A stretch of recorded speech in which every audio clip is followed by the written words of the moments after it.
Most students think aircraft documents are just memorization. C of A, C of R, POH, weight and balance, journey logbook, and license. Done. But during the flight test, your examiner is asking a much bigger question. What makes our flight today illegal? How it's maintained? And are we safe to fly today?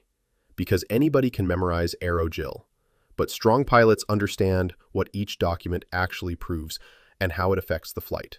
Welcome back to AeroVenture. I'm Jess, and I'm going to help you pass your flight test with confidence. In this series, we're breaking down how to prepare for the ground portion of the Canadian flight test. And today, we're talking about aircraft documents, one of the most underestimated failure points during the flight test. Many students spend the night before the flight test practicing steep turns and forced approaches, but never open the journey logbook or certificates. That tells the examiner something immediately. The examiner is not looking for a human flashcard. They want to know this. Can this person think like pilot in command? Most students know the acronym AROWJIL, but let's go deeper than memorization. The Certificate of Airworthiness proves the aircraft conforms to its approved type design and is considered airworthy. One common examiner trap is, when does the C of A expire? Technically, it does not have an expiry date.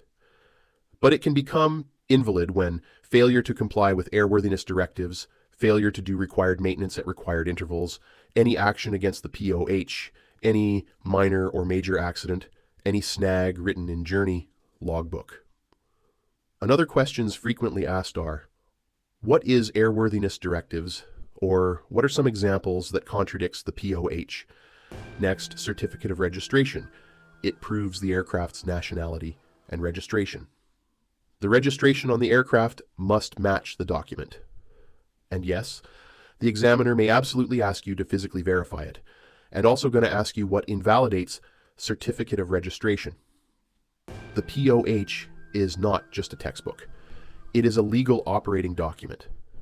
This is where you find limitations, emergency procedures, performance charts, weight and balance information, and approved aircraft operations. And the examiner can ask you so many questions from this book, but we're going to talk about the performance much deeply on our next episode. If you want to walk into your flight test feeling prepared, confident, and organized, check out the AeroVenture 200 Oral Exam Question Kit at aeroventure.ca. Now, weight and balance, and it is not just math calculation. And your examiner will ask you questions such as, what does basic empty weight include? What is the difference between normal and utility category? When do you need new weight and balance report? And show me the latest report, and also the entry in the journey log book. We'll cover this deeply in the future episode. Now, journey logbook. This is where many students become weak during the flight test. The journey log tells you whether maintenance is current, whether inspections are signed off, whether defects exist or deferred, and whether the aircraft can legally be dispatched. One examiner question may sound simple. Other than remaining hours, what else do you need to check? But what they're really asking is, did you actually review the aircraft status before deciding to fly?